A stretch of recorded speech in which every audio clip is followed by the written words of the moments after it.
Hello, everybody. Welcome to my channel. My name is Jules.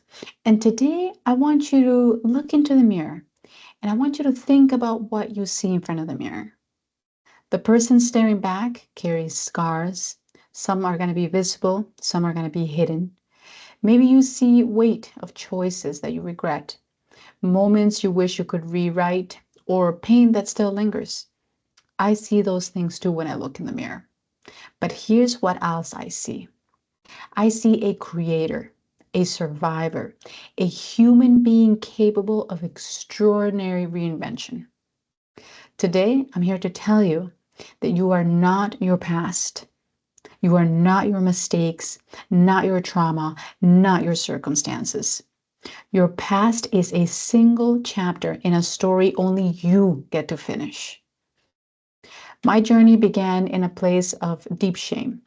As a child, I went through some sexual abuse, a violation that left me questioning my worth, and it felt like I was drowning in silence.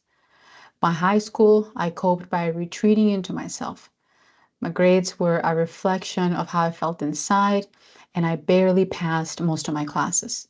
With the exception of gym, that is. I've always loved sports, so I've always given it my full. College wasn't a distant dream. It was a path I started out but quickly abandoned. Not because I couldn't do it, but because I lacked the self-discipline and desire to push myself. My weight climbed past 200 pounds, a physical manifestation of the emotional weight that I was willingly carrying. But I realized that no one else was coming to save me. The power to rewrite my story existed only within me. I had a family who loved me unconditionally, a father whose curiosity for learning filled our home with books, a mother whose resilience taught me quiet strength. I had faith, a belief that God would never abandon me. And I had a choice to make. I could either stay chained to my past or fight for a future I couldn't yet see. I chose to fight. I devoured books on self-help and business, teaching myself skills that schools hadn't provided. I met my spouse while I was working on bettering myself. That was my first big win, and to this day, my biggest blessing.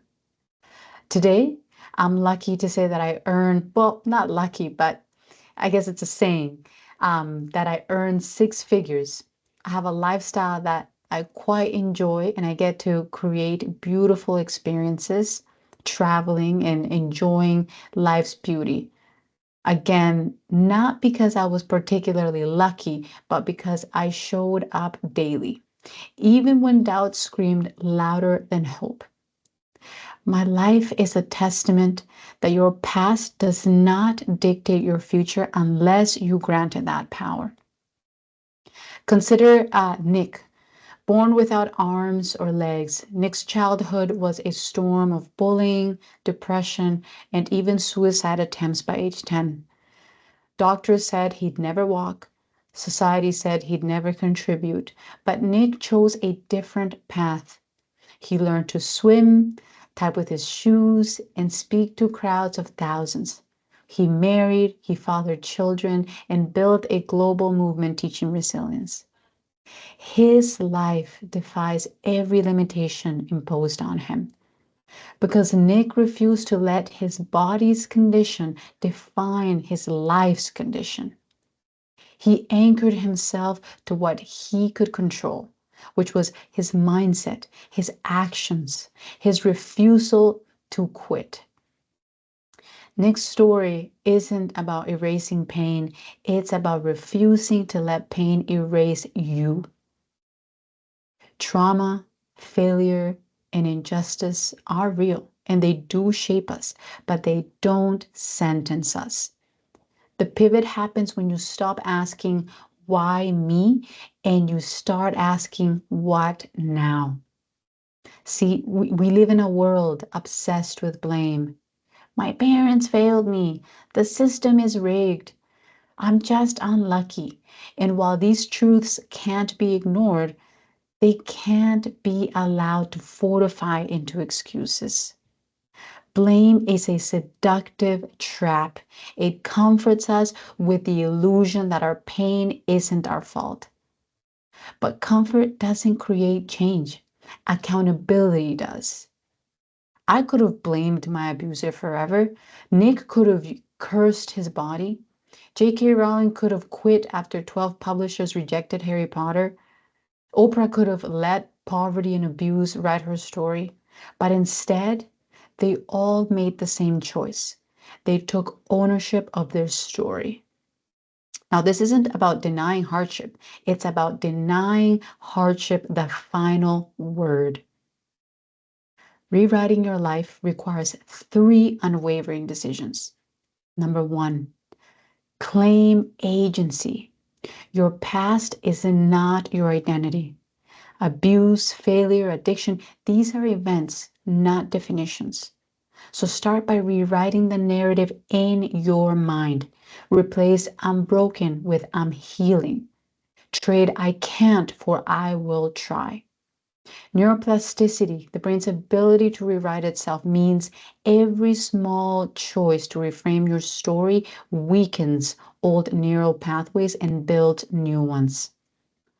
Second, anchor yourself to what lifts you. For me, it was faith, it was family, and the books that became my lifeline. For Nick, it was his voice and unshakable will. For you, it might be art, it might be science or a skill or a quiet dream of stability. Find that anchor, protect it fiercely, let it pull you forward when the weight of the past feels unbearable. And third, act, especially when it hurts. Progress isn't born from inspiration, it's born from action, even on days you feel unworthy. After my darkest nights, I'd open a book or meditate or visualize. Nick practiced speaking for years before audiences listened. You can start small. Send that one email, take one step outside, apologize to someone you've hurt. Courage isn't the absence of fear. It's moving forward despite it. So to those who dismiss success as luck, I say this. Luck is meeting one person who believes in you. Luck is catching a single break. But luck doesn't heal trauma. Luck doesn't work hard. Luck doesn't choose hope when despair is easier. Tony Robbins wasn't lucky to build what he has built. He took, as he calls it, massive action. You aren't lucky to change your life. You are committed. So this is your invitation. Not to erase your past, but to rise up above it. If you're angry, use that fire. Channel it into one act of defiance. A job application, a boundary set, a toxic habit broken. If you're exhausted, rest, then rise. If you're scarred, remember, fear is the tax on a life of meaning. You don't need a degree, you don't need a perfect body or a clean past to begin.